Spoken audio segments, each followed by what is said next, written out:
What is Neat House?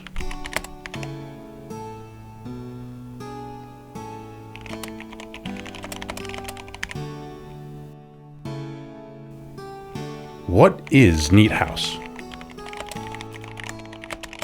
I'll try to provide an answer, but in answering, I'm obliged to note that I can only speak for myself. This bears saying because Neat House is a collaboration between me and the other house resident, Prince Vogel. When I moved in 6 months ago, a collective endeavor emerged, and that endeavor needed a name. As I recall it, I liked Neat House, and Vogel liked it a bit less, but I just started saying it, and it, kind of caught on. So that's one way to describe where it came from. But what does it mean? People who spend a lot of time online will notice the reference to an acronym, NEET, not employed in education or training. Thus the exoteric meaning of our house name. We are, for the moment, Neets, and this is our house. This answer will suffice for some. Of course, there is an inner meaning to the phrase, and to find it, there's no better place to start than from the words of my housemate's favorite philosopher. I speak, of course, of the oft misunderstood Friedrich Nietzsche. I do not want to wage war against what is ugly. I do not want to accuse. I do not even want to accuse those who accuse. Looking away shall be my only negation. And all in all, and on the whole, someday I wish to be only a yea-sayer.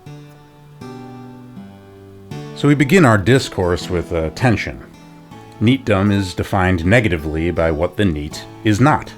He's not employed, not receiving an education, and not in vocational training.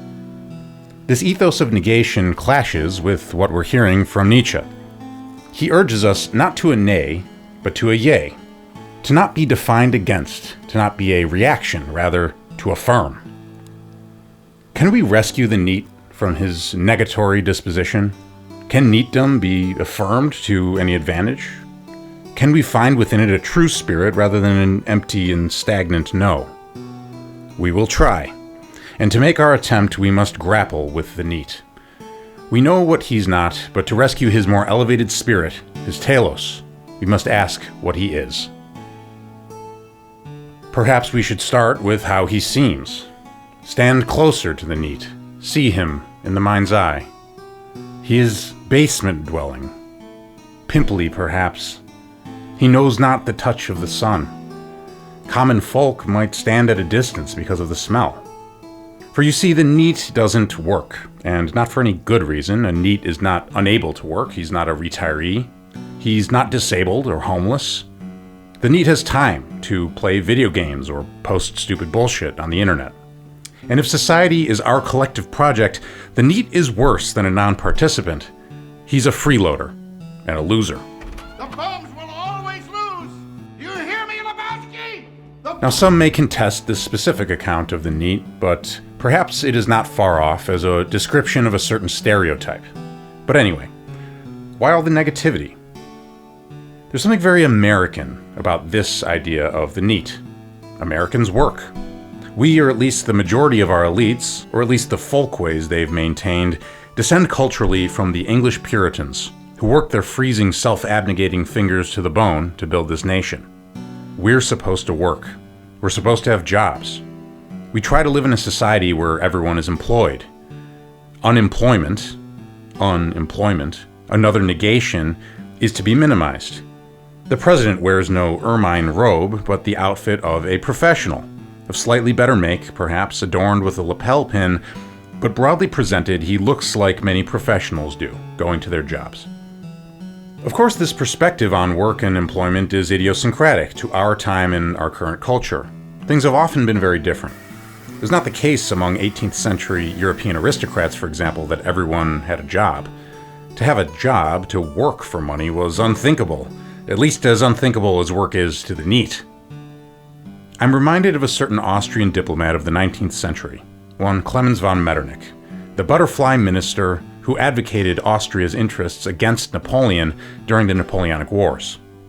Metternich was sort of like the Henry Kissinger of his day and equally controversial. He's remembered for his political acumen, but in his young adulthood, Metternich studied medicine. Why? This had nothing whatsoever to do with any career. It wasn't to be useful, and it wasn't supposed to be. He also played string instruments, and he studied medicine in the same spirit of diversion. In this cultural backdrop, many of an aristocrat's engagements were pursued for their own sake, or to ennoble the spirit. Note that word, noble. These activities were for bettering yourself, and mere usefulness was considered vulgar. Even so, one may object that the NEET is not, in fact, a pheasant-shooting man of letters. He is not well-bred. He does not wear mink. The same standards don't apply, says our objector.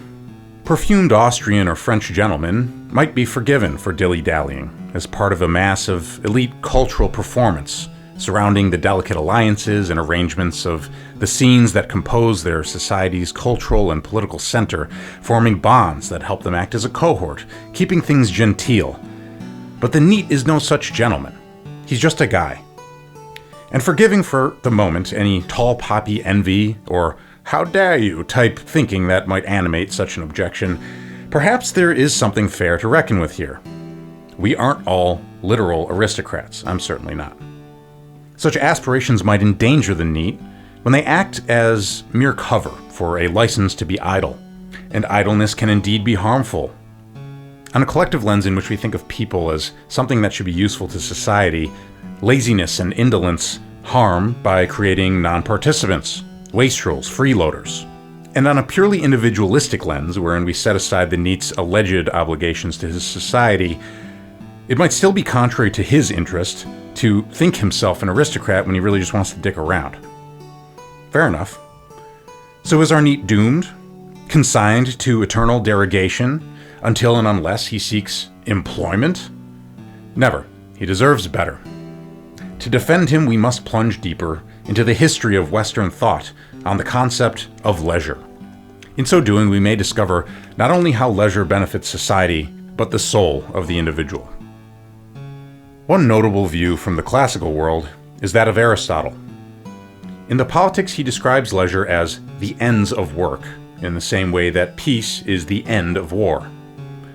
But this idea of leisure plays a more substantial role in his overall worldview than as just a substrate for recreation, whether it be the recreation of pimply gamers or indolent blue bloods. Aristotle's overall project in the Politics is to contemplate what social order produces the best state. Everyone plays some role in society, but who should rule? To Aristotle, leisure helps answer the question. While work is necessary and useful, leisure is noble. Thus, Aristotle argues that those who govern should not live the lives of tradesmen, or what he calls vulgar craftsmen, what the modern NEET might call a work cell, because lives of these sorts are ignoble and inimical to virtue. He continues, leisure is needed both to develop virtue and to engage in political actions. How far the leisured have fallen into disrepute. Where we see sloth and uselessness, Aristotle saw the possibility of the kind of excellence we hope for in the great and powerful. To Aristotle, the virtue that lends itself to success and kingship is a craft, and it's a craft that takes dedication to cultivate. It's too hard to be both a literal craftsman and a craftsman of virtue, and it's the virtuous who must govern the state. If anyone else does, we all suffer. Now, we may be raising hackles at this point. Is anyone who works condemned to vice and bad character? Not necessarily.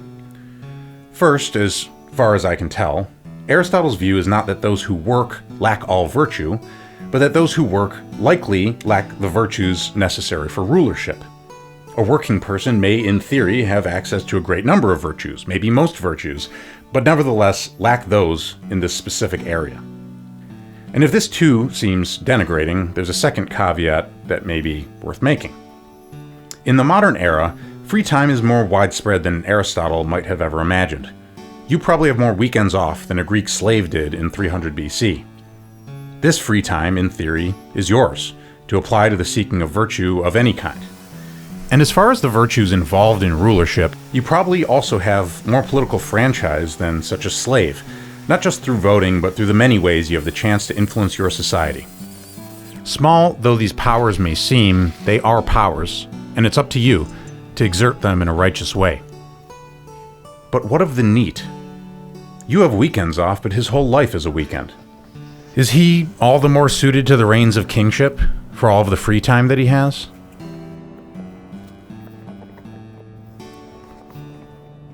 It may strain credibility for us to offer kingdoms his way, but I will argue that, however questionable his appointment to the seat of highest power, it is particularly in the NEET's interest to become kingly. Here, the NEET represents a special case in a challenge faced by all people. We are all, in some sense, appointed to the governance of at least some portion of our own time and life. None of us may shrug this heavy crown until and unless we are imprisoned or locked away, all choice stripped from our unready hands. And even then, an Epictetus or a Seneca would say that he who captains his soul is freer in captivity than the one who is spiritually lost but possessing of material freedom. This is all to say that anyone who seeks to choose and truly express the agency of the soul indeed aspires to govern. He aspires to rule. Whether or not he seeks kingdoms, he seeks the throne of his own life, and he governs better when he has the virtues of governors, which are called the kingly virtues. But this power, like so many, is double-edged and hangs from a thread like the sword of Damocles. For while the NEET has more of the free time, which Aristotle argues is necessary for learning to captain one's soul, his position is proportionally more dangerous. He is appointed to the governance of his own time and life to a proportionally greater extent.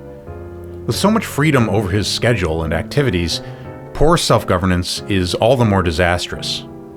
Loosed from the docks of employment and the anchors of obligation, he is all the more exposed to the storms of the soul. And thus we can set before us the essential spiritual opportunity and danger faced by the NEET. He stands poised at a path to glory and a path to ruin. Will he really develop great virtue? Or will he merely develop the techne of League of Legends, the phronesis of StarCraft II?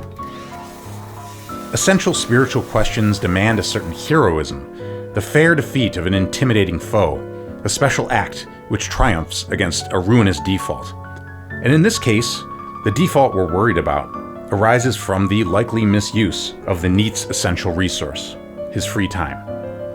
Now, generally speaking, to most people, to the employed, free time is a respite from the strain of work.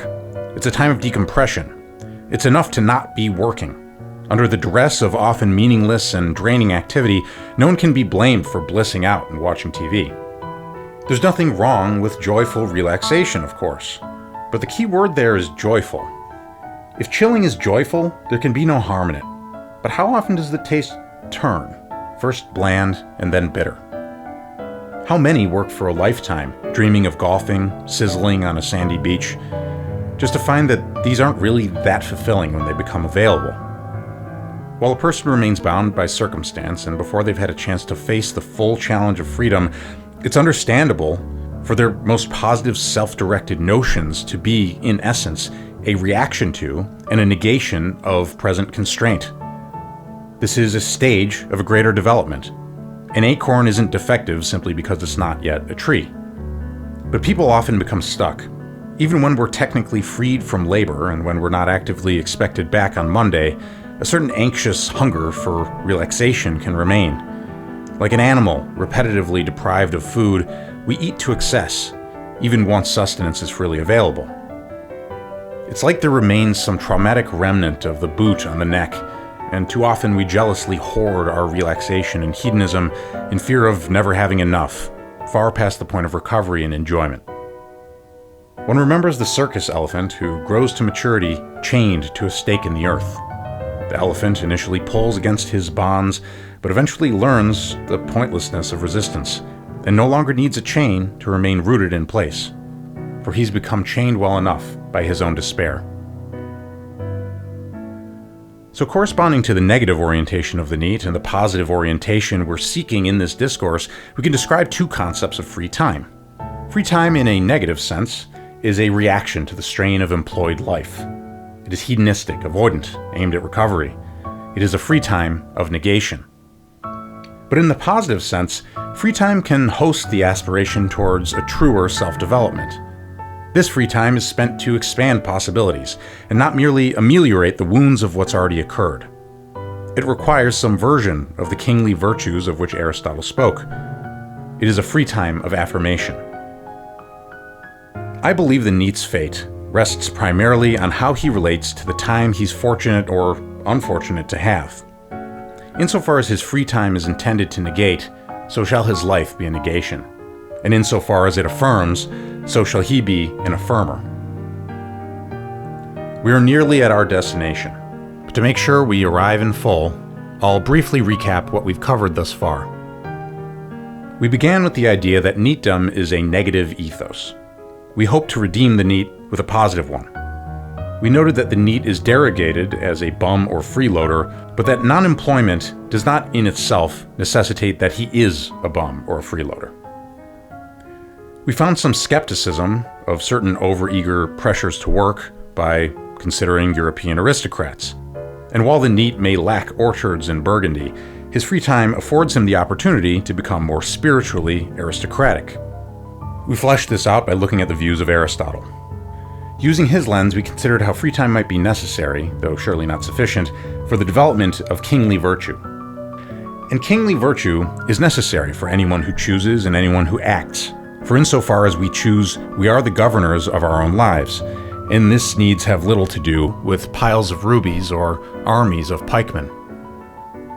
With kingship in the balance, we notice how the NEET is particularly poised between spiritual opportunity and danger because of his extensive access to that most volatile reagent, free time, which is so ruinous when abused. And last we began to see how the NEET risks being tragically bound by a hunger for respite and decompression, haunted by a fear of employment, perhaps shame at his unemployment, and an inability to move beyond these wounds. If he succumbs to them, he will never rule himself or anything else, awash on seas of internal toil. Now, we may finally ask, how can he bypass this fate? What must he become? I will describe the ethos that I believe is necessary for the NEET's transformation and spiritual victory. This ethos is not a description of how things are, but an aspiration. Even if every living NEET turns out to be a waste of space, though I believe not all are, I will stand by the assertion that a path remains open to becoming something greater. Secondly, the ethos described here is extremely difficult to fulfill, perhaps heroically so. I'm not going to try to provide a complete solution, but rather a frame in which to grapple with the problem. Even if no NEET has fully attained this state, I hope to at least prove by evocation that there may be something worth attaining. Because of course, if there's nothing to attain from this bold clash with the self, there's a good chance that all men are doomed. For the challenge of NEETdom is the challenge of freedom itself, or rather, what I call the challenge of two freedoms. The first freedom is the release from constraint, from oppression, from external control. It is often essential, but it will always remain a negation. The second freedom, a subsequent freedom, can only come from self-knowledge and self-ownership. For it is a freedom not from society, but within oneself. This freedom is an affirmation. For the NEET of negation to become a NEET of affirmation, he must attain both freedoms, and the latter is the greater challenge. To attain the second freedom, the NEET must do more than take shelter from a life of work. He will chill, he will relax, he will play League of Legends. But having fed that need, he must face whatever alienation may have previously invaded him from the frictions of employment and circumstance. He must conquer any remaining fear of work. To fully alter his course, the NEET must finally recognize a truth within his spirit, that however deep his fatigue, recovery is not a final good, and it will never fully satisfy. It is ultimately far better to use your time, that is to say, your life, pursuing or enjoying something of positive value. And if in a given case a vigorous love of golfing or sunny beaches does fulfill the outstretching of the soul, then of course there's no harm in it. But if the taste does turn sour, there's a greater challenge ahead. For the NEET is not truly free, indeed no man is truly free, but merely avoidant, until he is an affirmatory being, developing towards a sovereign aliveness of action. As Nietzsche intoned, "Free dost thou call thyself. Thy ruling thought would I hear of, and not that thou hast escaped from a yoke. Art thou one entitled to escape from a yoke? Many a one hath cast away his final worth when he hath cast away his servitude. Free from what? What doth that matter to Zarathustra? Clearly, however, shall thine eye show unto me, free for what?"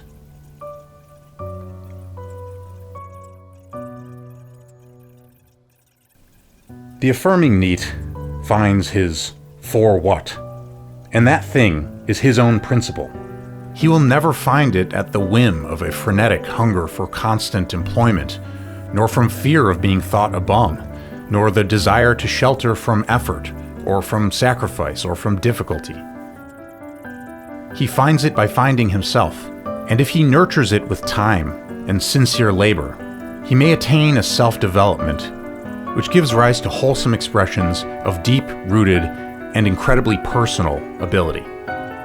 If he withdraws from the flock of society, it is not forever, for the route of the affirming NEET is a withdrawal and return. He will return to the realm of men, bearing the fruits of his adventure into a place of shadow. And when we see him in the midst of this journey, we must no longer declare him a non-participant, but see him as one who will participate in the future, on novel grounds, only made possible by a sovereignty that stands on 2 feet. He has overcome negation. He has finally said, yes.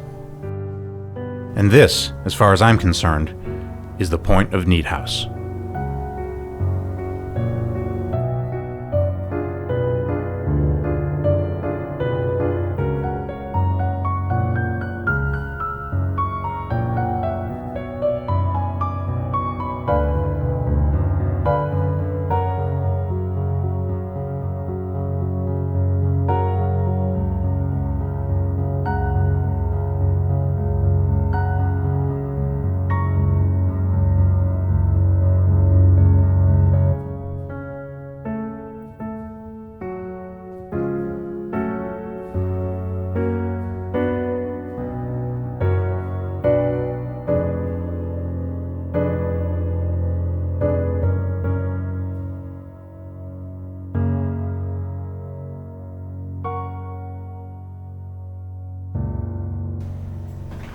Great. Honestly, I'm declaring victory. I mean, I'm not really declaring victory. I'm declaring victory in the Stein.